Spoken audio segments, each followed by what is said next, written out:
안녕하세요 기철 여러분들, 주령 기영입니다. 지난주 소개했던 주술사에 이어서 주령과 빌런들에 대해서 알아볼 텐데요. 과연 어떤 주령들과 빌런들이 순위를 차지했는지 한번 알아보도록 하겠습니다.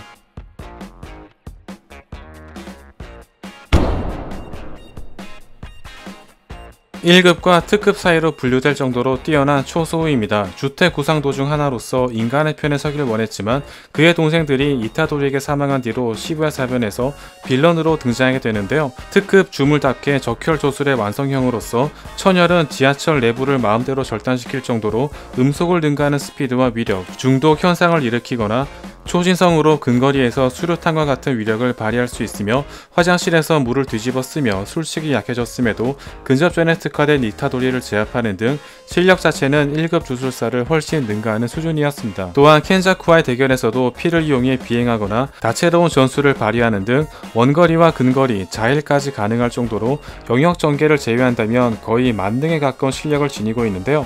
켄자쿠와 대면 이후 이타도리와 오해가 풀림으로써 친형제로서의 관계를 계속 이어갈 것으로 보입니다. 다수의 1급 주술사들과 초소우를 한 번에 제압해버린 얼음공주 우라우메입니다. 스쿠나 때문에 얼음 강도를 조절한 이타도리를 제외한다면 사실상 단 한 번의 기술로 무쌍을 찍었다고 해도 과언이 아닌데요. 쿠사카베 역시 급이 다른 존재라고 느낄 정도였으며 인간을 조리할 수 있는 그의 능력 덕분인지 스쿠나가 애정한 부하 중 한 명이었습니다. 다만 반전술식으로 상처는 치유했지만 초소우의 피에 중독되거나 스쿠모에게는 술식이 크게 통하지 않았던 것으로 보아 1급 최상위권으로 추정됩니다. 상당한 미소녀 얼굴을 한 존재로서 성별은 여자겠죠? 켄자쿠가 메이메이를 상대하기 위해 불러낸 특급 주령 포창신입니다. 가볍게 꺼낸 주령의 등급이 무려 특급이라는 사실이 놀라울 지경인데요. 관 속의 적을 가둔 뒤 3초 내로 탈출하지 못하면 즉사시키는 무시무시한 영역을 펼치면서 메이메이를 궁지로 빠뜨렸으며 메이메이 역시 간이 영역을 쓰는 우위우위가 없었다면 절대 혼자서 탈출하지 못했을 정도였습니다. 고조밖에 막을 수 없다는 버드 스트라이크의 위력이 정말 강했던 것이겠죠. 무려 1급 2명과 1급을 추천받은 2급, 그에 준하는 4급, 총 4명을 상대했던 다곤입니다. 정말 끝이 없을 정도로 엄청난 체력을 지니고 있으며 포청신과 마찬가지로 메구미가 영역을 쓰기 전까지는 오직 나오비토만이 낙화의 정으로 필중 효과를 방어하는 정도에 그쳤을 정도였으며 나나미와 마키는 그대로 공격을 받거나 피하는 데 바쁜 상황이었습니다. 나나미와 나오비토의 경우 특급을 상대할 수 있는 1급이었음에도 파란 쪽과 눈 하나씩 잃어야 할 정도였으며 처녀주박으로 필중 효과를 받지 않은 토우지가 등장하기 전까지는 거의 전멸 상태나 다름없는 상황이었습니다. 이제 막 주퇴에서 탈피했다는 걸 감안한다면 너무 일찍 어린 꿈나무를 없애버리지 않았을까요? 엄청난 맷집의 하나미입니다. 교류회전에서 이타도리의 흑섬과 고조의 공격에 허리가 잘렸음에도 죽지 않고 살아남는 등 타의 추종을 불허하는 생명력을 보여주었습니다. 특히 토도의 술식과 그의 뛰어난 전투 센스가 아니었다면 이누마키나 노리토시 등은 애초에 상대조차 되지 않을 정도인데요. 다만 토도와 이타도리의 전략을 파악해 영역을 전개하던 찰나 고조에게 반격당하며 리타야 되었으며 시부야 사변에서는 제대로 된 활약도 없이 고조에게 뿌리 뜯기며 사망하는 등 그야말로 가진 능력에 비해 제대로 된 킬수도 내지 못한 채 최후를 맞이하고 말았습니다. 심지어 영역 전개 능력이 있음에도 불구하고 애초에 구상조차 하지 않았을 정도라고 밝히면서 더욱 불쌍함이 느껴지는 주령인데요. 숲의 정령과도 같은 존재로서 자연을 너무 생각한 나머지 제대로 실력을 발휘하지 못한 게 아닐까요?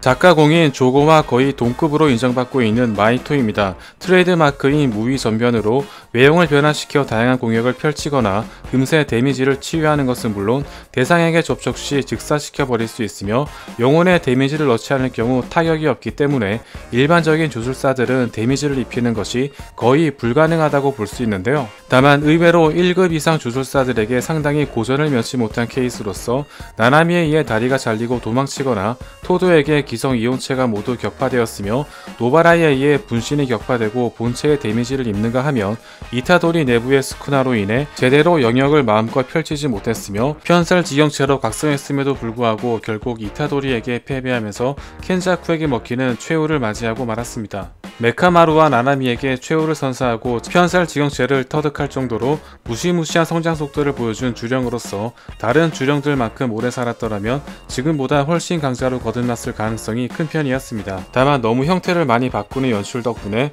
보는 내내 상당히 혼란을 안겨주었던 주령이었습니다.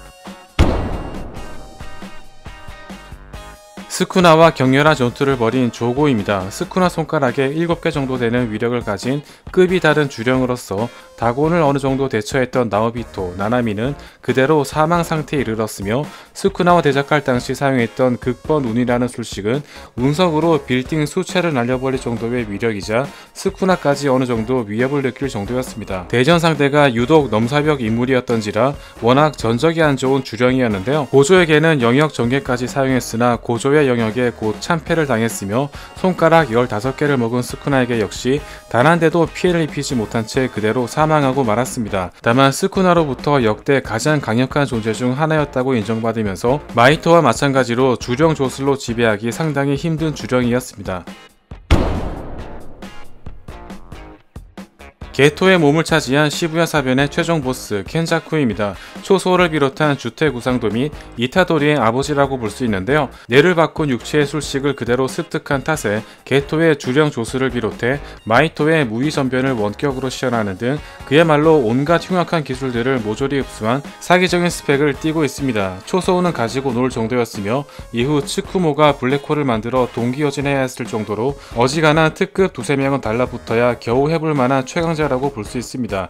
인류의 새로운 진화를 위해 이 모든 짓을 꾸미고 있었는데요. 주택 구상도 역시 그의 실험 대상체였지만 결과물에 썩 만족치 못했으며 과거 텐겐과 동화하려 했던 리코가 사망하고 텐겐이 주령 상태가 되자 게토의 주령 조수를 이용해 텐겐을 흡수하고 비술사들과 텐겐을 동화시킬 계획을 세우게 됩니다. 현재 텐겐은 전 인류와 동화할 수 있는 상태로서 만일 일본 비술사들과 동화할 경우 1억 마리 이상의 주령이 탄생되는 끔찍한 일이 벌어지게 되는데요. 과연 1억 마리 주령으로 만든 소용돌이는 얼마나 강력할까요? 지금까지 주술회전, 주령들과 빌런들이었습니다. 아쉽게 퇴장한 주술사들에 이어서 조고와 하나미, 마이토처럼 많은 주령들 또한 퇴장을 맞이하고 있는데요. 점점 강자들만이 살아남는 주술회전 세계관에서 누가 최종적으로 남게 될지 기대해 보겠습니다. 다음 시간에도 재미있는 리뷰로 돌아오겠습니다. 감사합니다.